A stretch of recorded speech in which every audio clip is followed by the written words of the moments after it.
আসসালামু আলাইকুম। কোয়ান্টাম স্বপ্নের platform HSC chemistry second paper তড়িৎ রসায়ন এই স্পেশাল অধ্যায়ের আমাদের আজকে রিভিশন এবং টার্গেট ব্যাচের স্পেশাল 3 নাম্বার লেকচার।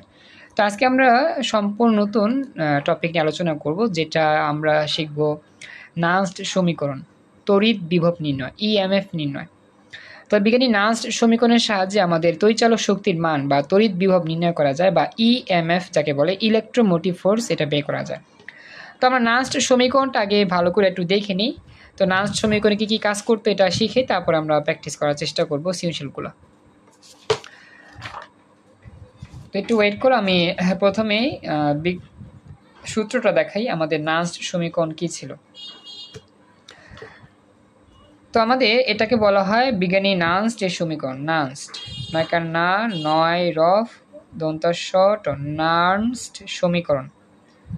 তো এই নান্সড সমীকরণের সাহায্যে আমাদের অঙ্ক করতে হয়। তো নান্সড সমীকরণটা দেখতে কীরকম? নান্সড সমীকরণ মূলত ই সেলের মান বের করা বোঝায়। ই সেল তড়িৎ কোষের তড়িৎচালক শক্তির মান, ই সেল। তো এই হচ্ছে বিষয়টা, যে নান্সড সমীকরণের যে সূত্রটা একটু বড়। সূত্রটা হচ্ছে এরকম, E cell equal to E not cell. আমরা কিন্তু গত ক্লাসে ই নট সেল পড়ছিলাম। ই নট সেল ছিল কি? অ্যানোডের জারণ বিভব প্লাস ক্যাথোডের বিজারণ বিভব, মনে আছে? তো আমাদের ই সেল হচ্ছে ই নট সেলের সমান। E cell equal to E not cell minus, সূত্রই হবে মাইনাস। তো এরপরে হবে উপরে ভগ্নাংশে কিছু একটা হবে, বলতেছি মনে রাখবা, এই সংখ্যার মনে রাখলেই হবে। 2.303 2.303 মুখস্থ করবা। হ্যাঁ, 2.303 আর ইন্টু টি, মানে R T divided by NF.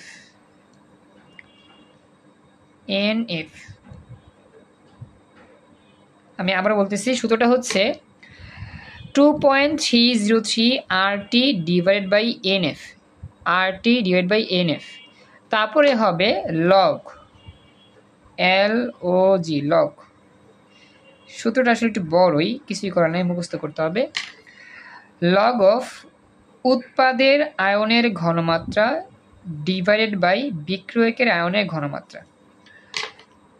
অর্থাৎ লিখতে হবে উৎপাদের আয়ন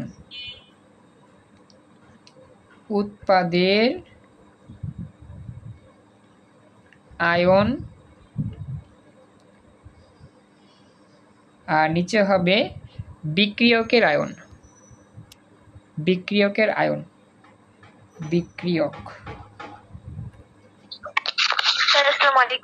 ওয়ালাইকুম সালাম। বিক্রিয়কের আয়ন। তো ঘনমাত্রা বলছে, তো ঘনমাত্রা মানে থার্ড ব্র্যাকেট, এই যে এখানে থার্ড ব্র্যাকেট প্রকাশ করাই মানে ঘনমাত্রা মান বের করতেছি আমরা। এ হচ্ছে আমাদের সূত্রটা, খেয়াল রাখবা। হ্যাঁ, তো পুরো সূত্রটা হচ্ছে কি আমার এরকম, E cell equal to E not cell minus 2.303 R T divide by NF log বিক্রিয়ায় উৎপাদ থাকবে, সেই উৎপাদের আয়ন তৈরি হবে। তো সেই উৎপাদের আয়নের ঘনমাত্রা হবে উপরে, নিচে হবে বিক্রিয়কের আয়নের ঘনমাত্রা। তো মুখস্থ করবা, E cell equal to E not cell minus 2.303 R T divide by NF log of উৎপাদের আয়নের ঘনমাত্রা ডিভাইডেড বাই বিক্রিয়কের আয়নের ঘনমাত্রা। তো এটা আমাকে জানাও সূত্রটা মুখস্থ হয় কিনা। সূত্রটা মুখস্থ করতে না পারলে আমরা অঙ্ক পারবো না। নৌশিনীটা আমাকে জানাও, মুখস্থ করার চেষ্টা করো। আচ্ছা, এখানে ই নট সেলের মানটা আমাকে আগে থেকে বের করতে হবে, আলাদা করে বের করা যাবে, এটা বের করতে পারবো। আর আমার এখানে এই আর বলতে বোঝায় মোলার গ্যাস ধ্রুবক। তো এই আর এর মানটা আমরা কত লিখব? এই আর এর মানটা আছে দুইটা, 0.0821 আর এটা আছে 8.316। আমাদের এই অঙ্ক করার জন্য আর এর মানটা লিখতে হবে 8.316। মনে রাখবা সবসময় আর এর মান সবসময় লিখতে হবে 8.316, মনে থাকবে? কথা বললো?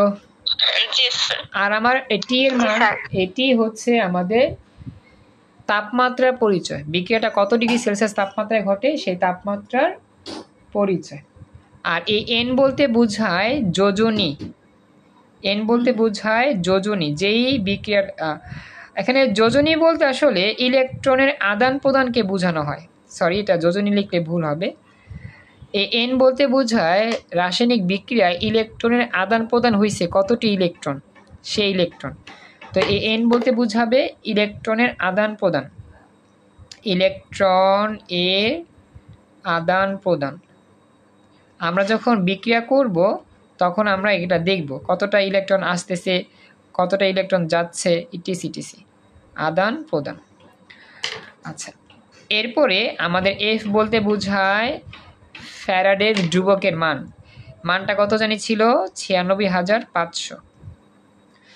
দেখো এগুলো বুঝতে পারলা কিনা। এন বলতে বোঝায় ইলেকট্রন আদান প্রদানের সংখ্যা, আর এফ বলতে বোঝায় ফ্যারাডের ধ্রুবকের মান 96,500। বুঝতে পারছো? জি স্যার। আচ্ছা, এরপর আমাদের উৎপাদের আয়নের ঘনমাত্রা ডিভাইডেড বাই বিক্রিয়কের আয়নের ঘনমাত্রা, এগুলো আমরা উদ্দীপক থেকে পেয়ে যাব। তো এই হচ্ছে বিজ্ঞানী নার্স্টের সমীকরণ। এই সমীকরণ দিয়ে অনেক অঙ্ক আছে। তো একটা অঙ্ক করলেই মোটামুটি বাকি অঙ্কগুলো আমাদের ইজিলি করা যাবে বা পসিবল করতে পারবো ইনশাআল্লাহ। তো চলো আমরা শুরু করি আমাদের প্র্যাকটিস। তো আমি একটা অঙ্ক করাই, আর একটা অঙ্ক করতে দিই। আশা করি পারবো, আস্তে আস্তে চেষ্টা করলে ইনশাআল্লাহ হয়ে যাবে। তো আমরা প্রথমেই শুরু করি আমাদের 23 সালে বোর্ড পরীক্ষা আসা প্রশ্ন নিয়ে। তো দেখি এখানে আমাদের 23 সালের মধ্যে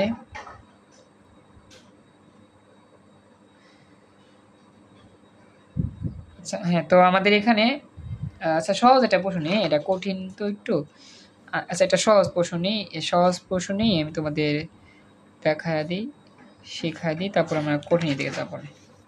তো একটু ওয়েট করো, আমি একটা প্রশ্ন বের করি যেটা একটু সহজ, বিক্রিয়া দেখলেই বোঝা যায় আর কি।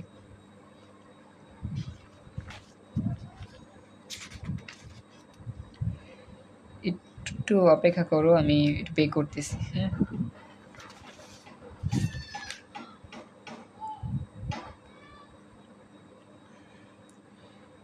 নার্স্ট সমীকরণ, নার্স্ট ইকুয়েশন। আচ্ছা, পাওয়া গিয়েছে। তো আমরা চলো শুরু করি। হ্যাঁ, এটা আমাদের সিলেট বোর্ড 2022 সালে আসা প্রশ্ন। আমি সহজ একটা বিক্রিয়া দিয়ে শুরু করলাম। বিক্রিয়া দিয়ে বুঝাইলে পরবর্তীতে যে কোনো প্রতীক থাকলেই বুঝতে পারবে ইজিলি। তো প্রথমে বিক্রিয়াটা একটু খেয়াল করো, তাহলে ইজিলি বুঝবা। তো এখানে আমাদের প্রথম পাত্রে দেওয়া আছে জিঙ্ক 2+ আয়নের দ্রবণ, দ্বিতীয় পাত্রে দেওয়া আছে সিলভার প্লাস আয়নের দ্রবণ। এখন আমাদের এখানে কি বলতেছে খেয়াল রাখবা, গহনং প্রশ্ন সমাধান করব আমরা। গহনং প্রশ্নে বলতেছে উদ্দীপকের পাত্র 1 ও পাত্র 2 দ্বারা গঠিত কোষে স্বতঃস্ফূর্তভাবে বিদ্যুৎ উৎপাদন সম্ভব কিনা বিশ্লেষণ করো। তো আমাদের এই অঙ্কটা করার নিয়মটা কি, আমাদের স্বতঃস্ফূর্তভাবে বিদ্যুৎ তৈরি করা যাবে কিনা বা বিক্রিয়াটা স্বতঃস্ফূর্তভাবে ঘটবে কিনা, এটা আমি কেমনে বুঝবো। আমাদের এই যে ই সেলের মান, ইএমএফ এর মান যদি পজিটিভ বের হয় তাহলে বিক্রিয়াটা স্বতঃস্ফূর্তভাবে ঘটবে বা বিদ্যুৎ উৎপাদন করা যাবে। আর যদি ই সেলের মান নেগেটিভ বের হয় তাহলে বিক্রিয়াটা স্বতঃস্ফূর্তভাবে ঘটবে না, বিদ্যুৎ উৎপাদন করা যাবে না। কথা কি বুঝতে পারছো? জি স্যার। নৌশিনী কথা বলো একটু, এবার বুঝতে পারছো, থ্যাংক ইউ। ই সেলের মানটা পজিটিভ হলে বিক্রিয়া স্বতঃস্ফূর্তভাবে ঘটবে, এই স্বতঃস্ফূর্ত কথা লেখা থাকবে। আর ই সেলের মান নেগেটিভ হলে স্বতঃস্ফূর্তভাবে ঘটবে না।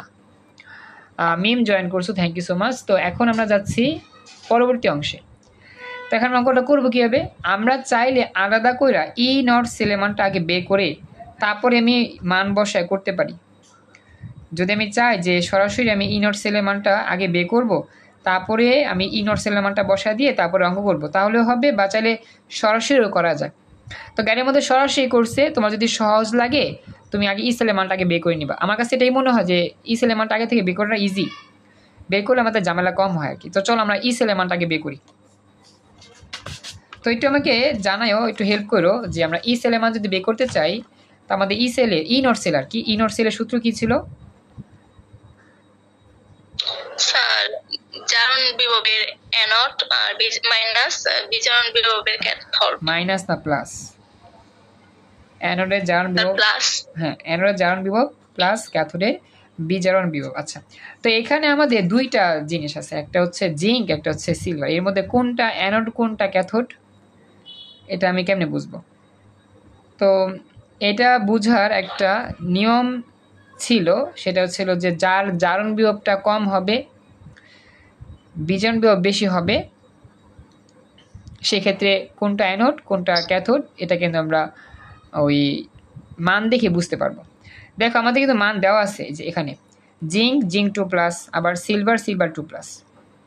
তো আমাদের এখানে দুইটাই দেওয়া আছে জারণ বিভব, একটা হচ্ছে পজিটিভ, একটা হচ্ছে কি নেগেটিভ। তো আমাদের যার জারণ বিভবটা হবে বেশি সে হবে অ্যানোড, আর যার জারণ বিভব কম হবে সে হবে ক্যাথোড। কথা বুঝছো? লেখাগুলো ক্লিয়ার বোঝা যাইতেছে না। লেখাগুলো বোঝা যাচ্ছে না? আমার তো নেট ঠিক আছে, এখানে নেট তো স্পিড 200। স্যার মানে মাঝে মাঝে ঝাপসা হয়ে যাচ্ছে, আবার মাঝে মাঝে ক্লিয়ার। ও আচ্ছা, হইতে পারে নেট প্রবলেম তোমার ওইখানে হচ্ছে, আমার তো নেট ঠিক আছে দেখতে পাচ্ছি। আচ্ছা, বাকিদের কি অবস্থা বলো তো? নৌসিন, তোমার দিকে কিরকম? স্যার আমার এখানে ঠিক আছে। আচ্ছা, আর মিম বলো তো, মিমের এখানে কিরকম? আমার মনে হয় এইবার তোমার দিকে হয়তো নেট সমস্যা হইতে পারে একটু, এই জন্য দেখতে পারো কষ্ট করে, আবার লিঙ্কের আবার জয়েন করে দেখো। তো যেখানে বলতেছিলাম, আচ্ছা যেখানে বলতেছিলাম যে আমাদের এটাও জারণ বিভব, এটাও জারণ বিভব, এটা হচ্ছে পজিটিভ, এটা হচ্ছে নেগেটিভ। তো আমি বলছিলাম যে যার জারণ বিভব বেশি হবে সে হবে অ্যানোড, আর যার জারণ বিভব কম হবে সে হবে ক্যাথোড। যেহেতু আমাদের জিঙ্কের জারণ বিভব বেশি, তাহলে এই বিক্রিয়াতে জিঙ্ক হচ্ছে অ্যানোড আর সিলভার হচ্ছে ক্যাথোড। কথা বুঝতে পারছো? জি স্যার। আচ্ছা, তো এখন আমরা অ্যানোডের জারণ বিভব লিখব, ক্যাথোডে লিখব বিজারণ বিভব। তো আমাদের সূত্রটা কি হবে? সূত্রটা হবে গিয়ে ই নট সেল ইকুয়াল টু, তো এখানে দেখো তো কি হবে, জারণ বিভব, অ্যানোড তো হচ্ছে আমার জিঙ্ক, তাহলে ই নট জিঙ্কের জারণ বিভব মানে জিঙ্ক হবে প্রথমে, তারপর হচ্ছে অবলিক জিঙ্ক 2+। তো আমাদের কিন্তু দেখো এখানে দেওয়াই আছে, অলরেডি দেওয়াই আছে জারণ মানটা। এরপর হচ্ছে প্লাস ক্যাথোডের বিজারণ বিভব, ক্যাথোড হচ্ছে কি আমাদের সিলভার, তাহলে ই নট। তাহলে ক্যাথোডের বিজারণ বিভব লেখার নিয়ম কি বলতো? প্রথমে কি লিখতে হয়? ধাতু না ধাতুর আয়ন? প্রথমে কি লিখতে হয়? আয়ন। ভেরি গুড, তাহলে লিখতে হবে প্রথমে সিলভার অবলিক সিলভার প্লাস। আচ্ছা, সিলভার প্লাস অবলিক সিলভার। এবার মান বসাই দিই। দেখো আমার জিঙ্ক অবলিক জিঙ্ক 2+ এর মান দেওয়া আছে 0.76। আচ্ছা, এরপর হচ্ছে আমাদের সূত্র হিসেবে প্লাস। আচ্ছা, আমাদের সিলভার প্লাস অবলিক সিলভারের মান দেওয়া আছে, সিলভার প্লাসের দেওয়া আছে, কিন্তু সিলভার প্লাসেরটা তো দেওয়া নাই, মানে এটা তো আগে নিতে হবে সিলভার প্লাসটা। তাহলে নিয়মটা কি? আমার লাগবে সিলভার প্লাস অবলিক সিলভারের মান, দেওয়া আছে সিলভার অবলিক সিলভার প্লাসের মান, এখন জাস্ট চিহ্ন চেঞ্জ করলেই হবে। দেওয়া আছে, ভেরি গুড, এই তো দেওয়া আছে আমাদের পজিটিভ 0.79, নেগেটিভ 0.79। তো এটা যদি আমি বিজারণ বিভব করতে চাই তাহলে পজিটিভ করে দিব, তার মানে আমি পজিটিভ বসাবো। পজিটিভ বসালে কি হবে? 0.79ই হবে। বাকিরা বুঝতে পারছো কথাটা? জি স্যার। ওকে, তো এবার যোগ করলে কত হয় দেখো তো? 0.76 যোগ 0.9779 যোগ করলে হবে আমাদের,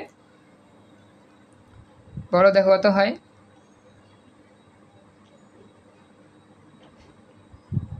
যোগ করো, যোগ করতে পারতেছো না? 0.76 যোগ হচ্ছে গিয়ে 0.79। আচ্ছা, 1.55 আসে এখানে, আমার এখানে যাও, তো 1.55 বা 1.54 লিখলে হবে। এটা হচ্ছে আমার ই নট সেলের মান, এত ভোল্টেজ। বুঝতে পারছো এবার সবাই? কথা বলো তো, মিম আর হচ্ছে নৌসিন কথা বলো তো। আচ্ছা, এবার আমাদের মেন হচ্ছে এই যে ই নট সেল পেয়ে গেছে, এখন আমাদের এই যে এইটা নিয়ে কাজ করতে হবে। তো এখানে এই কাজটা করার জন্য এন এর মানটা লাগবে, উৎপাদ আর বিক্রিয়কের ঘনমাত্রা, আয়নের ঘনমাত্রা লাগবে। তো এটা করার জন্য আমাকে বিক্রিয়া লিখতে হবে। মনে রাখবা আমাদের ই সেলের প্রতিটা অঙ্কে বিক্রিয়া লিখতে হয়, সমতা করতে হয়, আদারওয়াইজ আমাদের অঙ্কগুলো পারা যায় না। তো আমরা প্রথমেই যে কাজটা করি, বিক্রিয়াটা লিখে দিই। প্রথমে জিঙ্কের বিক্রিয়া লিখবা, তারপর লিখবা কি সিলভারের বিক্রিয়া। তো লিখবা পাত্র 1 ও 2 দ্বারা গঠিত কোষের বিক্রিয়া। প্রথম হচ্ছে অ্যানোড অর্ধকোষ বিক্রিয়া। তো জিঙ্ক থেকে জিঙ্ক 2+ হয়। কেমনে হয়? 2 ইলেকট্রন চলে গেলে জিঙ্ক 2+। এটা আমি একটু দেখা দিই, হ্যাঁ, খেয়াল রাখো, এইটা একটু হাতে দেখা দিই। আমাদের অ্যানোড হচ্ছে জিঙ্ক থেকে ইলেকট্রন চলে যাবে কয়টা? 2টা। তাহলে আমাদের কি হবে? জিঙ্ক 2+ হবে।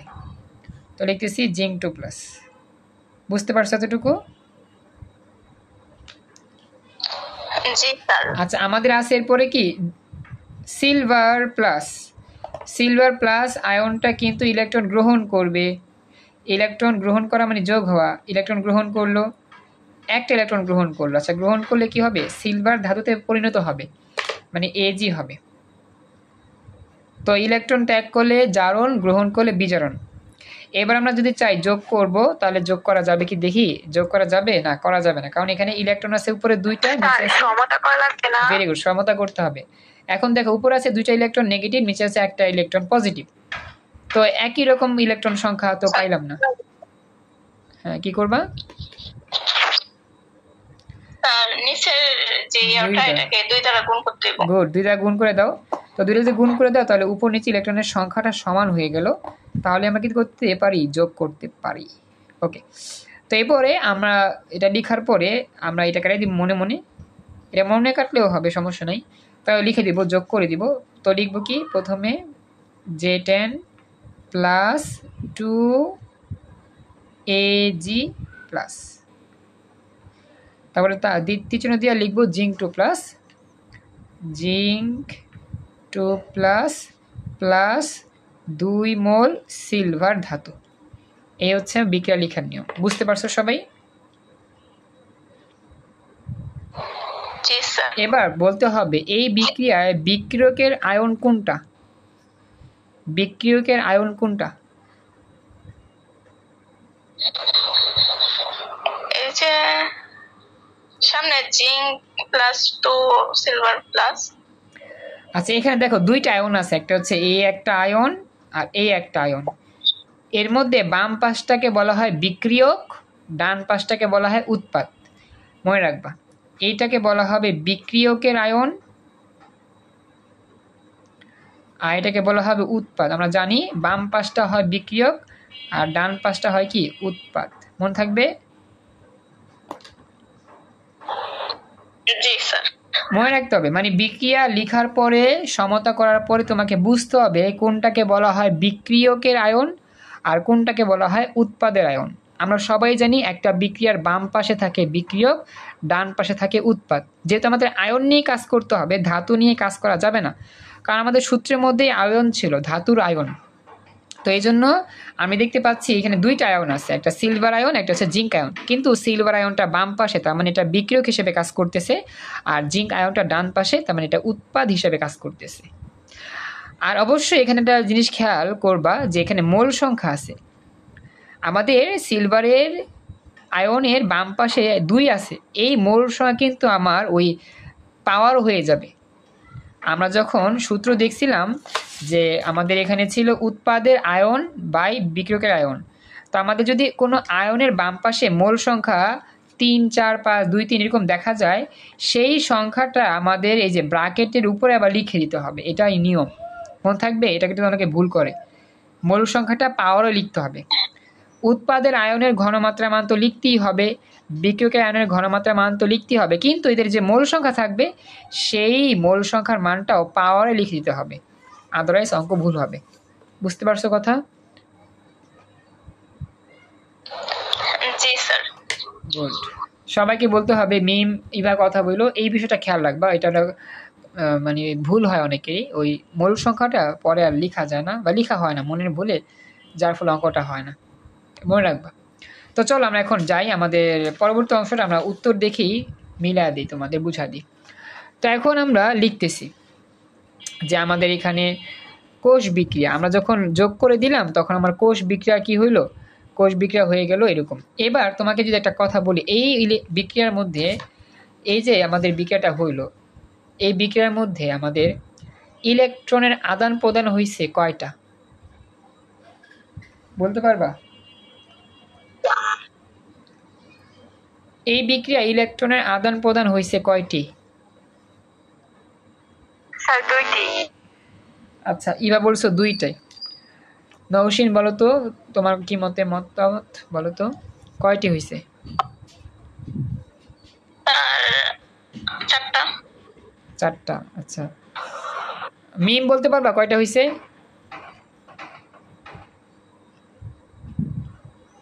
আচ্ছা, একটা কথা বলি, ইলেকট্রনের আদান প্রদান 2টা হয়েছে। কেন?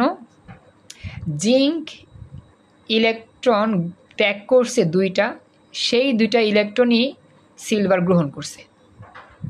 তো ইলেকট্রনের আদান প্রদান এখানে 2টাই হয়েছে, কিন্তু মনে করতে পারো যে 4টা হয়েছে, কারণ এখান থেকে 2টা চলে গেছে, আবার এখানে 2টা যুক্ত হয়েছে, 4টা হইলো না, আসলে না। জিঙ্ক যেই 2টা ইলেকট্রন ত্যাগ করছে সেই ইলেকট্রনগুলাই সিলভার গ্রহণ করছে। তার মানে এখানে ইলেকট্রনের আদান প্রদান হয়েছে 2টা ইলেকট্রন, 4টা নয়। এবার বুঝতে পারছো? জি স্যার। মনে রাখতে হবে এটা যাতে ভুলে না যাও। ওকে, মানে সমতা করার পরে ইলেকট্রন যেগুলো মিলে যাবে এই সংখ্যাটাই হবে এন এর মান। বলছিলাম না আমাদের এখানে এন এর মান লিখতে হবে, এই যে এন এর মান ইলেকট্রনের আদান প্রদানের সংখ্যা লিখতে হবে। তো এটা হবে আমাদের সমতা করার পর ইলেকট্রনের সংখ্যাটা যত ছিল সেটাই। আচ্ছা, এরপর আমরা সামনে যাই। দেখো, তো এখন আমরা লিখবো এই যে পুরো সূত্রটা লিখতেছি, এখানে E cell equal to E not cell, এই মানটা আগে বের করছি, এটা লাগবে না। প্লাস এখানে তারা যে কাজটা করছে, ও দাঁড়াও, এখানে তারা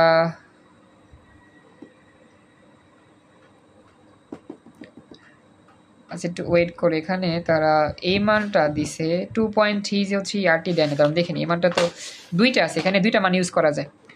একটু ওয়েট করো, ওই অঙ্কটা আমি দেখে আসি। ওই অঙ্কটার মধ্যে আমার 2.303 ছিল, 2টা মান ইউজ করে আমাকে করা যায়।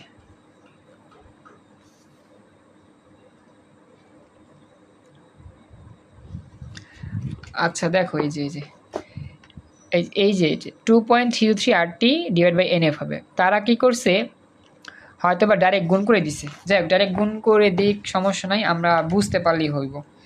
তোমরা একটা কাজ করো, দেখো বুঝতে পারো কি না। আমি একটা কথা বলি, তোমরা একটু হাতে কলমে একটু ক্যালকুলেশনটা করে দেখো। চাইলে আমি একটু করে দিতে পারি, সমস্যা নাই। দেখো আমি একটু হাতেই করাই দিই, জিনিসটা খেয়াল রাখবা। এই যে এই পর্যন্ত আমাদের, এই পর্যন্ত কিন্তু আমাদের মিলছে 1.55। আমি দেখাই, এই মানটা কিন্তু আমাদের বেরোইছে যে 1.55 মিলছে। এখন এই যে প্লাস থেকে শুরু করে এই মান পর্যন্ত আমাদের মিলাইতে হবে। তো আমি তোমাদের এটা একটু মিলা দেখাই। হ্যাঁ দেখো, আমাদের যদি এটা আমি আলাদা করে দেখাই, 2.303 ইন্টু আর এর মান কিন্তু 8.316। আচ্ছা, আর টি এর মান কত, তাপমাত্রা কত দেওয়া আছে এখানে আমাদের, এই যে তাপমাত্রা দেওয়া আছে কিন্তু 25 ডিগ্রি সেলসিয়াস বা 298 কেলভিন, মনে রাখবা। হ্যাঁ, কেলভিন নিয়ে কাজ করতে হবে, বুঝতেছো কথা? 298 লিখবো কেন, কেলভিন নিয়ে কাজ করতে হবে, বুঝছো সবাই? কথা বলো। আচ্ছা, তো 2.303 আরটি বাই এনএফ, এন এর মান কত 2, এফ এর মান কত আমাদের 96,500। তো মনে করো এটাই দেওয়া আছে, তারা তাদের মতো করছে, আমরা আমাদের মতো করলাম। এরপর লগ থাকবে, লগ দেখো লগ দেওয়া আছে। আচ্ছা, লগ দেওয়ার পরে উৎপাদের আয়নের ঘনমাত্রা, দেখো উৎপাদ কিন্তু আমাদের এখানে সিলভার, তো উৎপাদের আয়নের ঘনমাত্রা মানে সিলভার প্লাস থার্ড ব্র্যাকেট। তবে ওই যে দেখছো সিলভারের বাম পাশে 2 ছিল, এই 2 উপরে চলে আসছে পাওয়ার হিসাবে। হ্যাঁ নৌশন কিছু বলতেছো?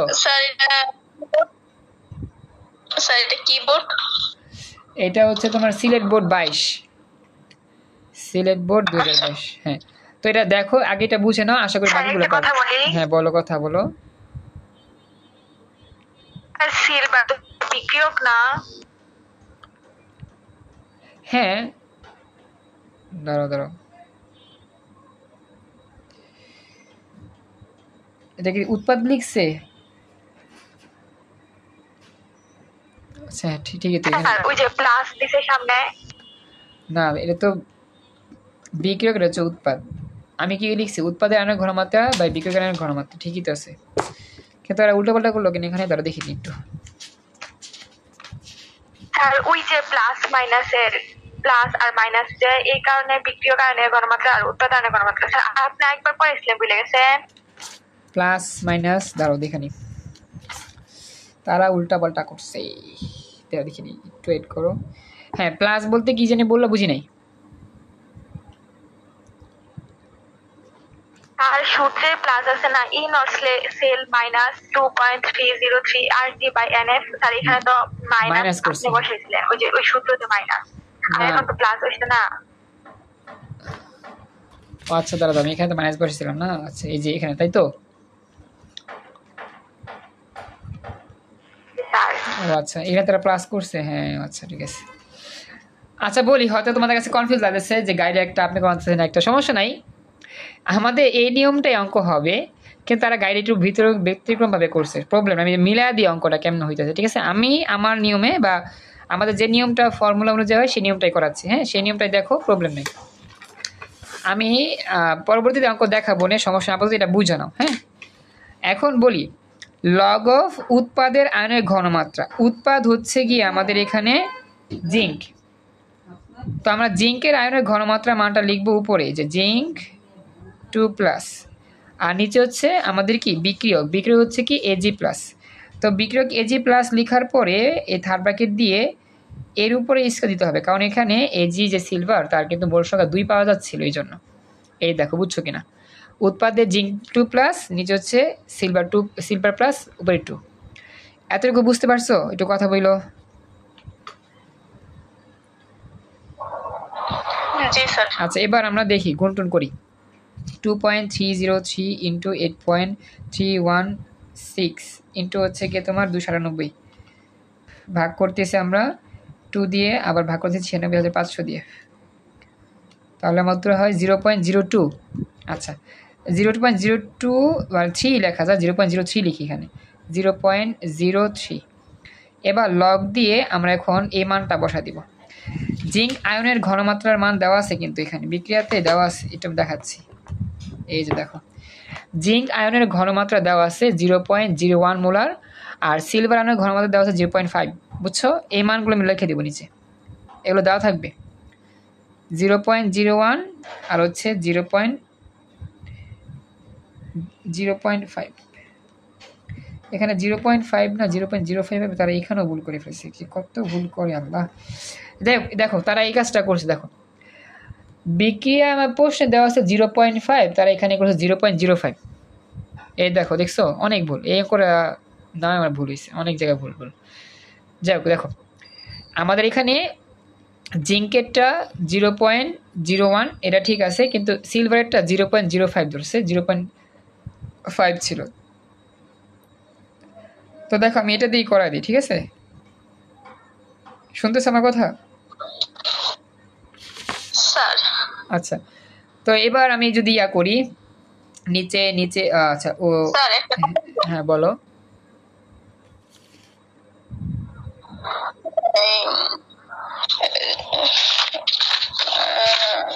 সিলেট বোধ সালে যে অঙ্কটা করাইতেছেন এটার কিসের নট সেলের মানটা দুইটাই দিয়ে হয়ে গেল,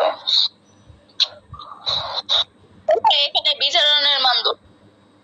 আচ্ছা বলি শোনো, আমাদের ই নট সেলের মান বের করার 3টা ফর্মুলা আছে, অ্যানোডের জারণ, ক্যাথোডের বিজারণ, আবার বিজারণ আবার জারণ, 3 রকম সিস্টেম আছে। আমার উত্তর তো মিলছে 1.55 না, আমরা তো আমাদের মেন নিয়মে করছি, 3টা নিয়ম আছে, যে কোনো এক নিয়মে করলেই হয়, জি স্যার বুঝতে পারছি। ওকে। তবে এই অঙ্কের মধ্যে যে ঝামেলা করছে, মানগুলো ভুল করছে, আবার এখানে প্লাস দিছে, আবার এখানে চেঞ্জ করছে, এটাই মূলত একটু মিস্টেকের কারণে মানে একটু বুঝতে সমস্যা হচ্ছে, এই আর কি, এ কোনো তেমন প্রবলেম না, এটাই। আচ্ছা যাই হোক, এরপরে দেখো আমাদের এখানে জিঙ্ক প্লাসেরটা যদি বসাই, জিঙ্ক প্লাসেরটা হচ্ছে 0.05, আমি একটু বসাই, এত ঝামেলা হয়েছে অঙ্কটার মধ্যে আল্লাহ। 0.05 আর হচ্ছে 0.01 হোল স্কোয়ার, আচ্ছা, এবার 0.01 হোল স্কয়ার যদি আমরা করি আমাদের, হ্যাঁ সিলভারটা হচ্ছে 0. নাকি আমি উল্টা লিখছি, আল্লাহ কোনটা লিখছি, আমার মাথায় রেগুলার আছে, এখানে তো সিলভার 0.05, হ্যাঁ নিচে লিখলাম 0.05, নিচে উপরে 0.01। আচ্ছা, তো আমি দেখি যে 0.05 স্কোয়ার তাহলে এরকম হয় 2.5 10^3। আচ্ছা, তো আমি যদি 0.01কে 2.5 10^3 দিয়ে ভাগ করি 4 হয়।